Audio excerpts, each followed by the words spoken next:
Hey everyone, and welcome to Just Parlays. I'm Jim Williams, and with me, of course, is the man himself, the King, Chris King, who yesterday we need to get the crown out because, my friend, you knocked it out of the park. Let's talk about yesterday before we get into today. Yeah, yesterday we hit a two-team parlay. If you were with us, we told you to take the Patriots -6.5 over the Falcons, which, if you tune into the game, I really feel sorry for you because the Atlanta Falcons look absolutely terrible. We also told you to take the Penguins over the Montreal Canadiens. And if you're a fan of the Canadiens, I hope you didn't tune in either because they scored as many points as the Falcons. In case you're scoring at home, that's none. Right. That is not even in Canada. Right. So the exchange rate in goals and points still is the same. Exactly. We also hit a 14 parlay yesterday, which could have done you a world of good if you tuned in and put some money down on it. Mm-hmm. And if you looked at the shot in the dark, we gave you 10 different picks. 8 of those hit yesterday. So if you had strung those together, you could have won yourself a bundle of cash. See, there you go. You can't go wrong with that. The moral to the story, folks, is simple, right? Pay attention to this guy. He knows what he's talking about, all right? So with that, little caveat, we're going to talk about college basketball, right? Because, college basketball is here, and Friday nights, some pretty decent games this time of the year. So let's go to the board and see what we got in the way of college basketball tonight, Christopher. Tell us what's going on. Well, tonight you've got the Auburn Tigers bringing their 2-0 record down into the Sunshine States. They're going to take on South Florida at the Amalie Arena in Tampa. Auburn has won both their games this year, convincingly winning by 23 and 28 points. The Tigers are 21st in the nation in offensive efficiency and 33rd in defensive efficiency. They're 67th in effective field goal percentage, shooting 54.7% from the floor. On the other side, South Florida, let's make it simple, not good offensively. Their offense is offensive. They're 283rd in offensive efficiency. They're 317th in effective field goal percentage. They're shooting just 22.4% from beyond the arc. Their last 2 games, they've scored less than 100 points combined. That includes 56 points against North Carolina A&T in a game where they had to rally from down 14 to win by 2 in the closing seconds. It just doesn't look good for South Florida. No. Brian Gregory, he's got a lot of work cut out for him. He has no players scoring in double figures this season right now. Take Auburn -13.5. Yeah. And Bruce Pearl is going to take that win and go back to the Plains without any problem whatsoever. So, it's tough for my Bulls. I feel badly for them because, they should be playing better than that. But, they lost a lot of players. You look, Alexis Yetna transferred, Michael Durr's gone, David Collins went to South Carolina, which made no sense to me whatsoever because you just went from one bad team to another. Right. I guess maybe he likes Frank Martin. Well, that would be a first. Well, somebody's got to. I'm sure his mom liked him. Yeah, that's true. It's a family thing. Well, okay. Now that I have consoled myself that in front of a not full house at Amalie Arena, where normally it is sold out for the Lightning, they will play the Auburn Tigers tonight. There's still more and probably better games than that one. So let's go to the next one. Well, there's more games. I don't know if you consider it better. We'll go to the Myrtle Beach Invitational in Conway, where East Carolina is only favored by 2 over an Old Dominion team that set basketball back about a century with their performance last night. Both teams lost in the first round. East Carolina hung tough, falling by 5 to Oklahoma. And that's a good Oklahoma team that Porter Mosher put together basically on the fly after taking the job in the offseason.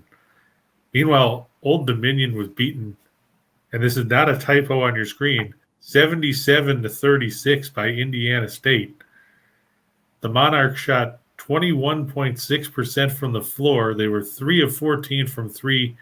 They finished with more turnovers, 17, than field goals, 11. Oof. Old Dominion is 316th in scoring offense, averaging 62 points a game. They're 315th in effective field goal percentage, 318th in three-point shooting, 278th in two-point shooting, and 329th at the free throw line. They're only making a Shaq-like 57.8% at the stripe as a team. East Carolina's 4-1 in their last 5 on Friday. Old Dominion 1-6 in their last 7 neutral site games as an underdog, and 0-4 in their last 4 after a straight-up loss by more than 20 points. After scoring 36 last night, I mean, sure, the only way to go for Old Dominion is up, but they're not going to win this game. And I don't even think that 2 points, it's almost an insult to East Carolina. You know, I got to say that after the show, I will be on the phone to South Florida in hopes that they could schedule Old Dominion for a game in the not too distant future, because that'd be a nice opportunity for them. The only good thing I can say about Old Dominion's performance yesterday is at least Jeff Jones wasn't there. He has flu-like symptoms, didn't make the trip. So at least he didn't have to suffer through the embarrassment of watching his team completely stink up the joint. Brian Smith had the unfortunate pleasure of being the head man, and he'll continue that this weekend. He'll keep going with it. And that's a good little tournament that they've got going on down there. That's true. You know, some good teams in that tournament. Yeah, they do. And, they take the mid-majors, but these are the mid-majors that, we all know that, Old Dominion is falling on hard times, but there was, it wasn't that long ago that Old Dominion was a relatively normal bet to come into the tournament. Right, and I mean, now they play in Conference USA. I'm still used to them being in the Colonial. Right, I was about to say, yeah. But, Jeff Jones, he's got a long track record of success. I mean, you remember back in Virginia after he took over for Terry Holland. Mm-hmm. And he had to be completely dejected with the way he saw that team play yesterday. I mean, you'd think that they were just throwing him up from the parking lot with the way they shot the ball. Well, you had back in that conference, right? You had, VCU with Shaka Smart. You had Davidson, of course. Steph Curry played at Davidson.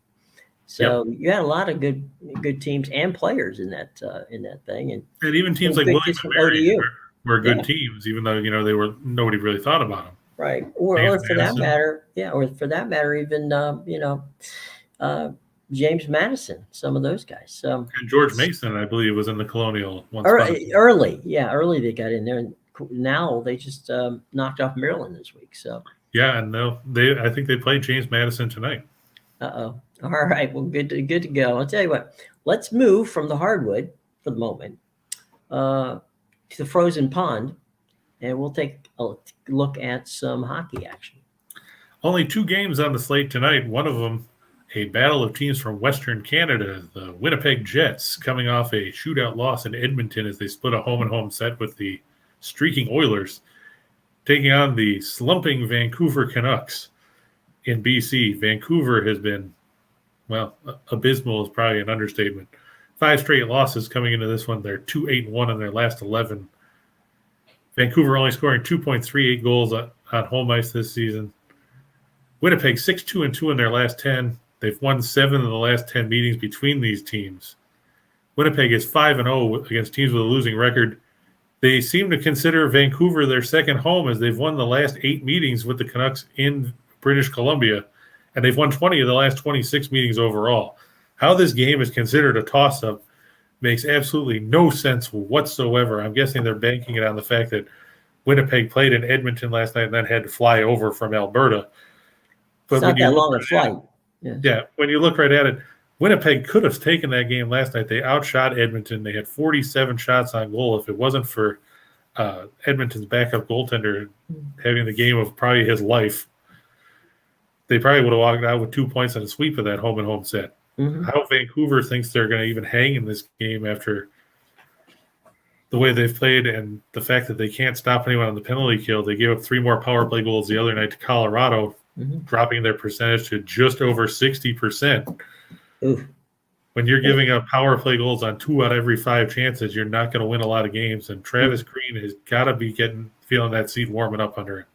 It's funny, too, because the league, Gary Bettman was very excited about getting Seattle, the Kraken into the league because they felt that, really, if you've been up into the Seattle area, most of the folks in Vancouver are big fans of the Seahawks. They're big fans of, the Mariners. So they thought, well, gosh, we got an opportunity here to have some fun situation where we get a nice little rivalry between, Seattle and Vancouver. And who would have thunk it, right? That the Kraken comes out. It's bad because right now, if you would have Vancouver play Seattle, I would take Seattle 9 times out of 10. And they're an expansion team, and that tells you something. It does indeed. So speaking of the Kraken, my friend, let's go over and talk about the Kraken. That's right. They're going to play the Colorado Avalanche in the other game tonight down at the new arena there in Seattle. And I'm not going to back Seattle in this one. Colorado's won 3 straight. They've outscored their opponents 17-5 in that stretch. They're third in the league in goals per game with 3.54 a night. On the flip side, Seattle is still second worst in the league by allowing 3.69 goals a game. They just let the Blackhawks get their first road win of the season the other night. Seattle's lost 5 in a row, 3 in a row at home. And if anybody knows the problems and the weaknesses of Philippe Grubauer in net, it's the Avalanche, since he spent the last couple of years there. One interesting note about the Kraken, they give up the fewest shots per game this season, but they give up the second most goals. Well, now, Jim, do you think that's regression from Grubauer, or do you think that's just the fact that Seattle's still trying to build a blue line? Well, it's a combination. The toughest thing in hockey to do is build a blue line, right? That's true. It's consistent, that you can roll 2 or 3 lines in, right? But the reason Philip Grubauer has played for 4 teams. So, and I don't. But he was a near Vezina candidate last year. Yeah, no, I don't want to throw that much shade on Grubauer, but I mean, having seen him with the Caps where he started, it really it's a situation where he's one of those guys you want to root for, but he makes it hard to root for him at times, and he's really streaky though. I wouldn't throw him out just yet, but Grubauer, he is, like some I should say all goalkeepers. He gets in that, if he gets in a zone, he can stop you and stone you for a couple, for 2 or 3 weeks. They can ride him. Right. But, the goal here, no pun intended, is not to have a bad night. And unfortunately, as of late, Philip hasn't had more bad nights than he's had good nights. And I'm surprised that they got Chris Dredger away from Florida, and they've only played him once. So, I mean, they're still riding Grubauer despite the fact that he hasn't been all that good. No, but see, if you go back and watch the Panthers last year, right, he was good. Right. That's why I'm surprised he's only played once this season. There's an all-world Russian in front of him, but he's not bad. And I thought that they would at least split the time. But that's what I was thinking. I was thinking at least, at worst a 60-40 timeshare, but apparently, they're going to ride Grubauer into the dirt, and unfortunately, he hasn't rewarded them. He has not. So let's move on. One more. One more. That's it. We're going to stick with that game, and I'm going to stick with going over the total of 6 goals. If you look at the numbers, Colorado's seen the over go 8-3-2 in their games this season, and 4-0-1 in their last 5. The over's 3-0-1 in their last 4 when they're favored on the road, and 3-0-2 in their last 5 after holding their previous opponent to 2 goals and under. If you look at Seattle's pretty much take your money, put it down, and then go walk back to the window and pick it up with some extra cash, because they're an over machine. They're 11-3-2 in regards to the total going over this season, including each of their last 7 games. You just don't see streaks like this very often. They've gone over in their last 6 against Western Conference teams. They've gone over in their last 4 at home. Obviously, we've talked about the issues in keeping the puck out of their own net.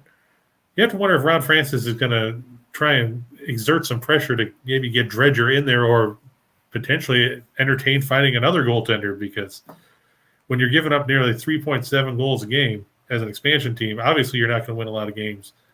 unless you're planning on winning 6-5, and Seattle's not really geared for that. But this game's you're probably going to see 7 or 8 goals just because of the fact that from the sheer number of opportunities that are going to be out there. The thing with the Kraken, right? And I'm sorry, with the Avalanche and the whole situation with there, Colorado consistently plays really well, but for some reason, playoff time, they just can't find a groove. That's true. I mean, they're a lot like, and I hate to say it, it's going to pain me to say this because the Maple Leafs are the same way. They tore through the North Division last year. They had Montreal on the ropes. They're up 3-1 and completely forgot to show up the last 3 games of the series. Lost, and we had to watch Montreal go all the way to the Stanley Cup Finals and make life miserable for any hockey fan that speaks English. And now look at Montreal now. They're in the dumpster. Yeah, I can imagine that there are a lot of hockey fans who speak English who took up French just to get back at Montreal for how they played against the Tampa Bay Lightning in the Stanley Cup Finals last year. Which ironically, they would have been in the same division. They would never have played each other. Right, they would have been Atlantic Division teams. Montreal wouldn't have even made the playoffs. Mm-hmm. But that's just the way last season crumbled with the way they decided to realign everything. And mm-hmm. Well, let's refresh what the 3 games again, because last night, great night on the ice for you. Give us those 3 games again, real quick. So right, we're going to go with Winnipeg. Get your pens out, folks. We're going to go with Winnipeg -110 over Vancouver. Like I said, there's no way in hell that this should be a -110, where it's basically a pick 'em. Vancouver is a train wreck. They can't stop anybody in their own zone. They can't stop it taking dumb penalties. And when they take dumb penalties, the next thing you know, the red light's going on behind whoever they put in net, whether it's Thatcher Demko or Yaroslav Halak. Winnipeg has owned this series, 8 straight wins in Vancouver. They'll make it 9 tonight. Colorado over Seattle. Like we said, Colorado's won 3 straight. Seattle's lost 5 in a row. And nobody knows Grubauer right now better than the Avalanche. Seattle's 31st in the league in goals against. They're just not going to get it done here against a Colorado team that is deep. They are talented. They are 3rd in the league in goals for. If they don't put up 4 or 5, I'd be very surprised. And that leads us right into going over the total here. A total of 6. Like we said, these 2 teams are over machines. Mm-hmm. Seattle 11-3-2 over the number this year. Colorado 8-3-2. Seattle's gone over each of their last 7. Why not make it 8? And speaking of 8, like we told you in the shot in the dark last night, if you had looked at those numbers, 8 out of 10 won, right, along with the 2-teamer and the 4-teamers that we both hit in yesterday's contest. Well, so you're missing out if you're not here. That's right. So be here. Otherwise, you can't win. It's funny too because you wonder sometimes in situations like that where you've got so many teams that score lots of points against each other, and you seldom get how sometimes you'll get in a basketball situation or a football situation teams that score tons, right? And then when they play each other, you get like a 14-10 game, right? Right. But in hockey, that doesn't seem to be the case. I mean, in hockey, it's pretty true to form. If a team is a good defensive team and they lock you down, you're going to get a 2-1 game or you get a 3-2 game. Such is not the case in hockey. When they score, man, they score. And when you see some of these teams where you're gone, where you're constantly getting odd man rushes and things like that, mm-hmm. or you're facing mediocre goaltending, or in the case of Vancouver, mediocre everything.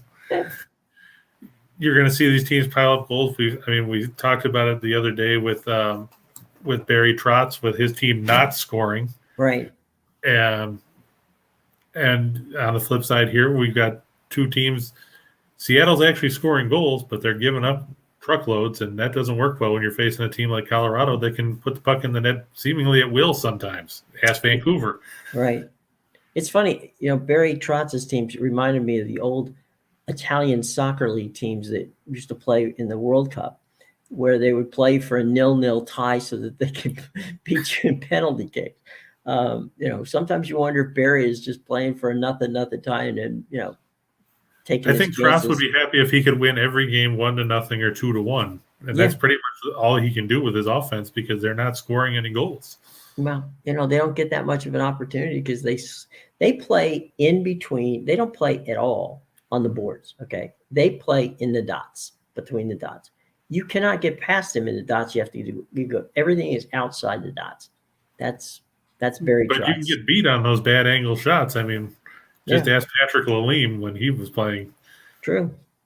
I'll never forget So it. go I'll never ahead. forget a game 7 against Toronto when he played in Ottawa, where he gave a shot to Joe Nieuwendyk from the half boards at some angle that the only way you could knock it or beat him would be to bank it off the wall and everything else. And it just beat him 5-hole, and that just deflated the Senators, and then they went into a tailspin for a bunch of years. Woof. Yeah, it's some of that stuff you need a protractor to figure out where the puck's coming Exactly. from. So we have had some fun on the ice, and we talked a little hardwood from the college standpoint. But the association moves on. So let's talk about Yes, it what's going does. on in the NBA. And we'll talk about the NBA there. We've got Charlotte taking on Indiana tonight. Indiana has been terrible the last couple of games. We watched them score 84 points in a loss to the Knicks. I told you the other day they would beat Detroit, and then they decided that they weren't going to play offense and only scored 89 points against Detroit in a loss. That dropped Indiana to 2-8 on the road this year. That includes a 123-122 loss to Charlotte in the season opener on October 20th. On the flip side, Charlotte's won 4 in a row. They've beaten Golden State, the Knicks, and Washington, along with Memphis in that stretch. Charlotte's a streaky team. They lost 5 in a row before winning this 4-game win streak. But they're 4-0 in their last 4-8 against the spread. Indiana has struggled in Charlotte for some reason. It makes no sense to me. They're 3-11 against the spread in their last 14 here. Chris Duarte, the rookie from Oregon, dealing with a shoulder injury. He's questionable. He's missed the last 2 games. Indiana hasn't been the same team without him. And if he doesn't go again here, the Pacers are going to be in trouble. As it is, I still think Miles Bridges, Gordon Hayward, Terry Rozier, LaMelo Ball, as much as nobody wants to talk about him because of the fact that means we have to talk about LeVar Ball most of the time. I think Charlotte's going to win this game and make it 5 straight wins. I mean, they've looked impressive. They've even played defense lately, which was something they didn't do the first 3 or 4 weeks of the season. Well, it's funny you got Michael Jordan sitting courtside basically and ragging on the officials. So it Jordan seems still wants to see if he can get a touch foul called, sitting on the bench or sitting over there in a suit. Yeah, he's working the officials just like he did when he was playing. Only this time he's doing it from the seats. But that Charlotte team has been surprisingly good as of late. And exactly, like I said, they're a streaky team. You watch them lose 5 straight. Now they've won 4 in a row. They've beaten some good teams. I mean, they just shut down Washington and held the Wizards to 87 points, and they went into that game being the worst scoring defense in the league. Right. So now all of a sudden they've turned in 4 straight unders too, and you're like, what the hell's going on here? Which team are we seeing? Yeah, who are these guys? So I don't know. So let's go back to the schedule in the association. What's up next, boss? Got Golden State going to the Motor City. Now the Warriors are playing the second game of a back-to-back. They scared me last night because they were losing by double digits going into the fourth quarter, and then they outscored Cleveland 36-8 to win going away. Steph Curry had 40 in that game. Warriors still leading the league in scoring offense at 114.5 points a game. They lead the league in field goal percentage. They lead the league in threes per game. They lead the league in assists. They lead the league in steals, and they're third in rebounding. On the flip side, you got Detroit. They're 4-10. Yes, I went against them and they beat Indiana the other day. They're not going to beat Golden State. The Pistons are still last in the league in field goal percentage. They shoot 40.8% from the floor. They're last in three-point percentage. Guess what? We just talked about Golden State being first in a whole bunch of categories. You know what else they're first in? Field goal percentage defense. So not only are the Warriors playing offense, the Warriors are playing defense. What is going on in Oakland? Well, actually, they're in San Francisco now. So, yeah, they're right. Curry may or may not play. I think they'll play him anyway. He's been bothered by a hip injury after taking a charge Tuesday night. It apparently didn't bother him yesterday. Well, our fans who are talking to us in the comments section are all excited, and we're happy to have you guys with us today. Right. Go ahead. Oh, I was going to say, Golden State 7-1-1 against the spread in their last night as a favorite. They're 4-0 in their last 4 on Friday. Give the 7 points. Even if Curry only scores 20 or 25 points, where's Detroit going to get offense from? Well, it's not going to be from Isaiah Thomas anymore, so we don't have to worry about that. Kelly Tripucka hasn't played for them for a long time, so or Mark Aguirre. So I think don't have to worry about that. I honestly, I think Steph can score 25 in his sleep. So yeah, Bob Lanier is not suiting up for the Pistons tonight. No, he's if anybody was wondering. No, anybody concerned, not to worry about it.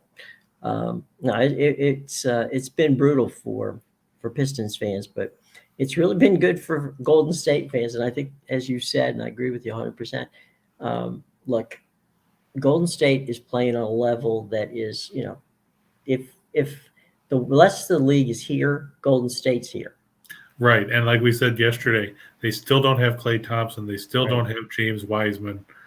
That team is only going to get – they didn't play – or Andre Iguodala didn't play yesterday for rest purposes. I mean, when you go into a game and you've got Golden State on the ropes like Cleveland did yesterday, and then come out and watch yourself get blitzed 36-8 in the fourth quarter to turn a double-digit lead into a double-digit loss, how demoralizing is that? It's pretty demoralizing, but at the same time, that's where – if you're a team like a Golden State, right, they know, okay, we're down. Okay, we're missing some shots. But, we got a quarter left. They can come out and do it. On the other side, the flip side, you got Cleveland feeling good about themselves, going, okay, we got these guys up. And then all of a sudden, it's like the old days when Tiger Woods was playing golf, right? If you're standing next to him and you're ahead, you're wondering, okay, what is he going to do to beat me? Right. And when meaning Golden State goes on a streak, you're like, hang on, we got to hang on. And they're in their head. And by the time you make any adjustment whatsoever, which is seldom that it works, it's usually too late. And that's exactly what you're talking about. Like we said, it demoralized Cleveland. You know who it didn't demoralize? Us, because we told you the Golden State was going to win. Right. And mark it down, folks. They're going to win more than they lose. That's the way it works. Next up on the association schedule, my friend. A battle of two long-standing rivals. The Celtics host the Lakers in Beantown. Oy. Now, there's injuries on both sides. Right. Jaylen Brown dealing with a hamstring issue. He probably won't play again for Boston. LeBron has missed 10 of 16 games this year, including 8 in a row with that abdominal injury. They say he's a 50-50 shot to play tonight. Even if he plays, it probably doesn't matter because there's no continuity with him, Anthony Davis, and Russell Westbrook. You've got 3 guys that want the ball every possession. There's still only one ball. And last I checked, King Solomon isn't here to let you cut the ball in half or in thirds to try to get multiple shots out of one possession. The Lakers are 1-3 on the road. They're 1-5 in their last 6 after an ATS win, and they barely covered in their loss to the Bucks the other night. They're still minus some of their role players. Celtics 7-1 against the spread in their last 8 overall, 4-0 in their last 4 as a favorite. The Lakers are 28th in the league in scoring defense. So even if James is on the floor, can they score enough points to overcome their absolutely lousy defense and mediocre bench group that's made up of a bunch of guys that you probably picked up at the local YMCA, right, so you can run some games down there? I'm taking the Celtics -2 at home because I just have no faith in the Lakers right now. Well, the Lakers are an old team. There's that too. They, and this is not your typical Los Angeles Laker, Boston Celtic, those of you who hearken back to the days of Magic Johnson, Larry Bird, Kobe Bryant, Kareem, AC Green. Yeah. I mean, it's not. And, they're wearing the same jerseys, but that's about it. And I don't think, look, what advantage is it to have for LeBron to even come out and play in this game? I mean, to be honest. Exactly. I mean, he could run the risk of re-injuring himself and being out even longer. Right. So I think your point is well taken that, this is going to be an easy pickup for the Celtics because, if you're the Lakers, you're like, just get me back to the West Coast. I Right. don't care how we get there. Just get me back to the West Coast as quickly as humanly possible because this is just not working out for us out on the road. So And one thing take to the watch road out show for. and, go ahead. Yeah, one thing to watch out for too.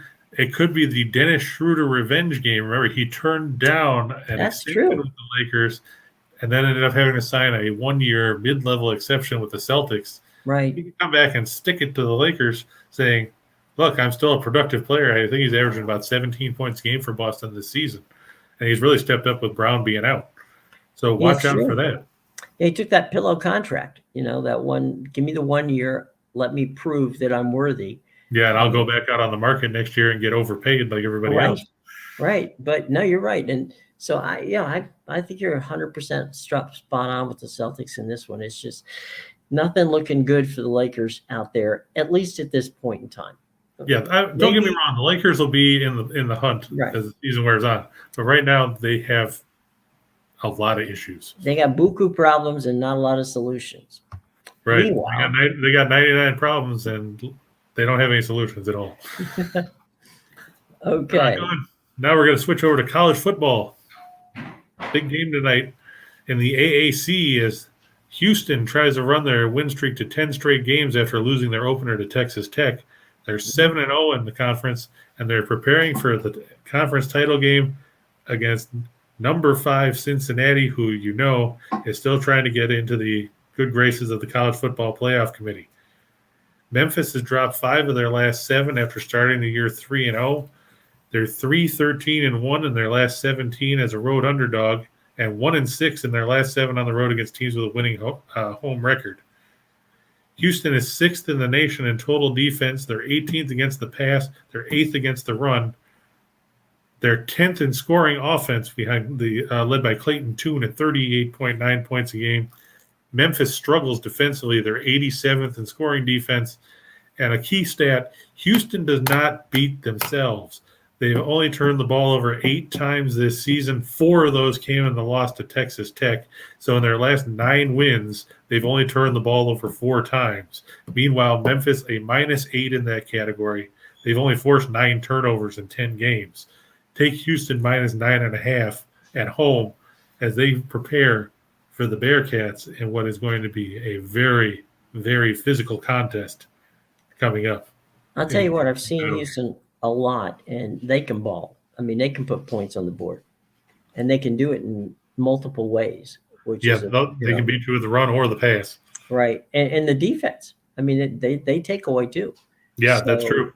You don't get a +11 for nothing. They'll turn you over in a heartbeat. I've seen 4 or 5 really big games coming up that they played that that they were able to put some points on the board without ever, doing it on the offense. And so it's going to be interesting. And I don't think they're going to be looking past, Memphis with regard to that big matchup with Cincinnati. So yeah, another big one. Cincinnati this weekend has to deal with SMU, and that's going to be a really entertaining game. The Bearcats defense against Tanner Mordecai and the Mustangs. Yeah, that's a good point. SMU is one of those, they're kind of like the Rodney Dangerfield of the AAC. They just beat people and nobody's paying attention to it. Exactly. And they've lost some close games, and then they can play.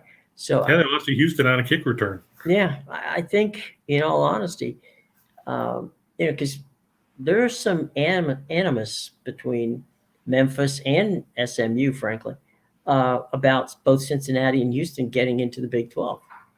And so, I think Houston is going to definitely take out Memphis tonight.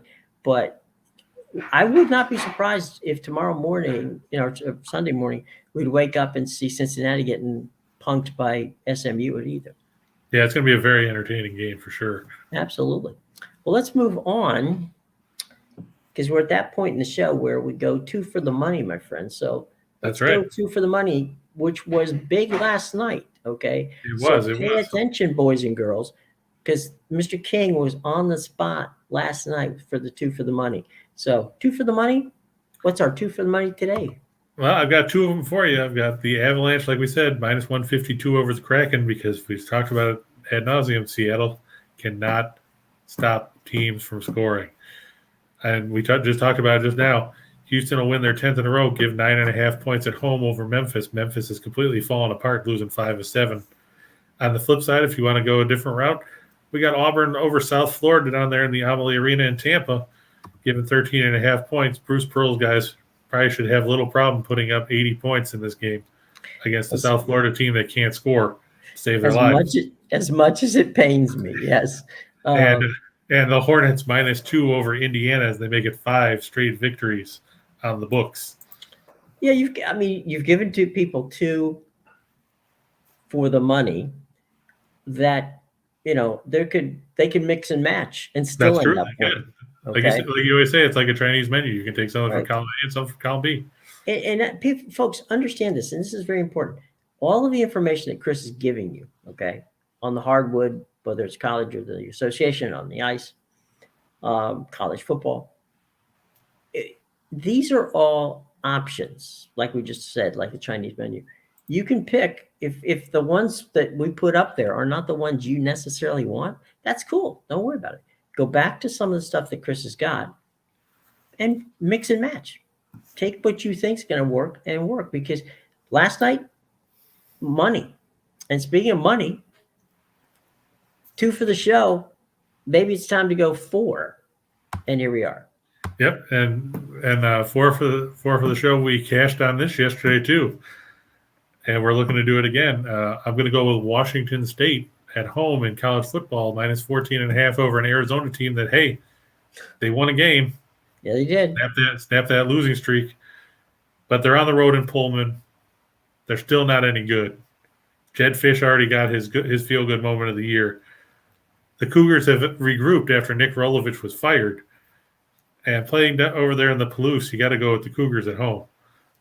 I'm also going to take the Nets, -12 over Orlando. Orlando already got their feel-good win when they beat the Knicks the other night. Lightning does not strike twice in the Big Apple in the same week. Then we're going to take the Avalanche and the Kraken over 6, which we talked about earlier. Mm-hmm. And we also talked about East Carolina -2 over Old Dominion. Mm-hmm. How this is only a 2-point spread makes absolutely no sense. That's basically stealing money. Basically, I mean, they may as well have just, handed you the bag and let you walk away. Yeah, you don't have to have a mask for this one. You can just walk in and take it. Those are 4 solid shots. And, I think come Monday when we come back here, I think people are going to come back and say, hey, the King has done it again. He's went 4 for 4. Now, that's the hope. Let's hope. Okay. But again, as we said, you can mix and match. If you don't like the 4 we got, Chris gave you a ton of stuff to think about and to put it together. Okay.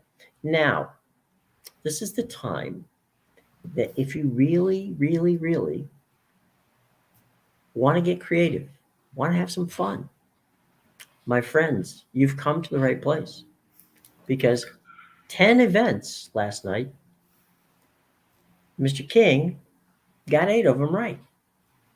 Okay, that's 80%, not bad. But here's the whole concept of parlay: to really have some fun and to go out there and just, take a few bucks and say, you know what, I'm going to go for it all. And Mr. King, Chris, this is one for you, buddy. Show us the way. Yep, we talked about that last night. If you were to have taken the 8 games that we hit last night and put them in a parlay and put down $100, you would have walked away with about 18 grand. Nice return of investment on spending 5 or 10 minutes reading what we talk about here. The 10 that I'm going to go with tonight, like I said, the Celtics -2 over the Lakers, Winnipeg -110 over Vancouver and the NHL, In college football, I'm going to take Nevada. Surprisingly, getting a point at home over Air Force. In the NBA, the Clippers burned me yesterday. I think they're going to go on the road and beat New Orleans, giving them 3.5 points, as the Pelicans have been absolutely brutal. Sticking in the NBA, Golden State and Detroit look for under 207. The Warriors might not score a ton of points. They barely broke the century mark yesterday, but they don't give up a ton of points. And guess what? Detroit doesn't score.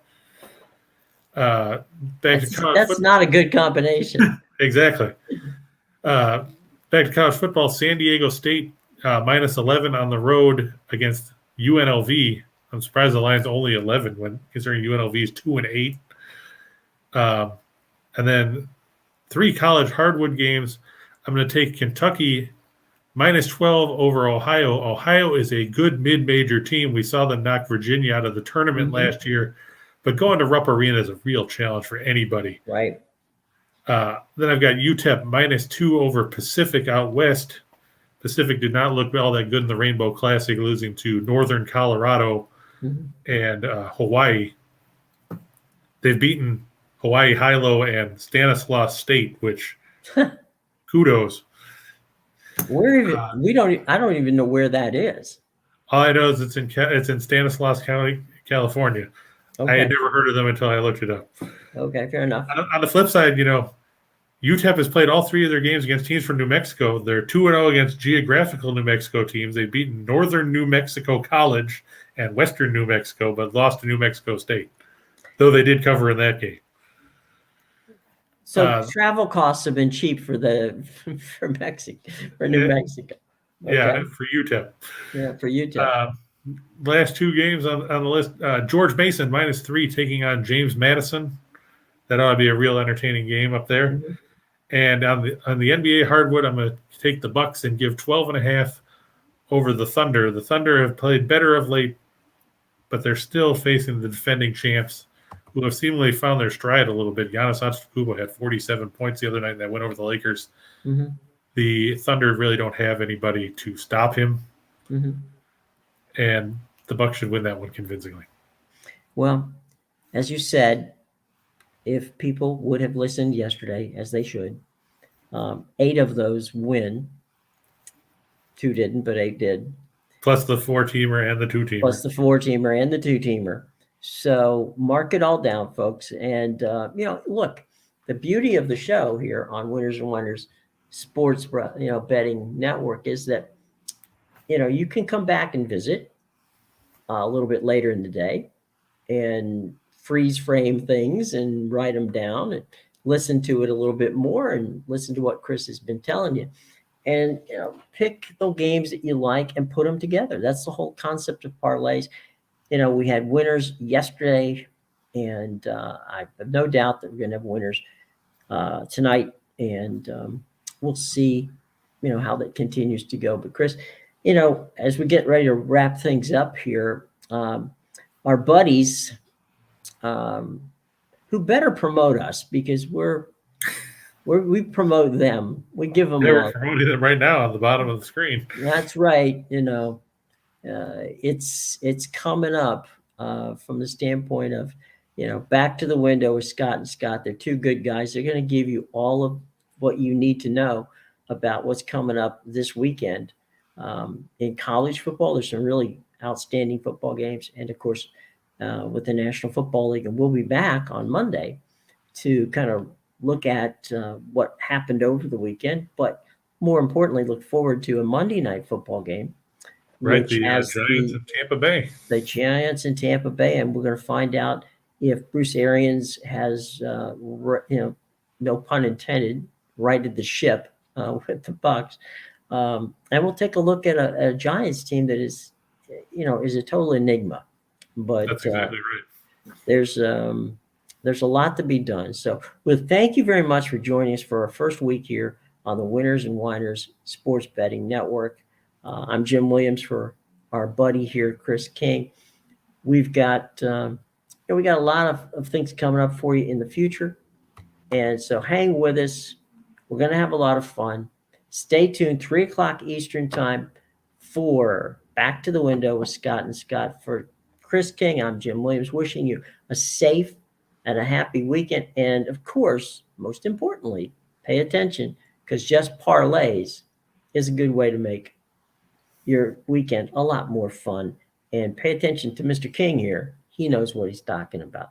Until next time, I'm Jim Williams for Chris King. Enjoy, be well, have a fun. good weekend.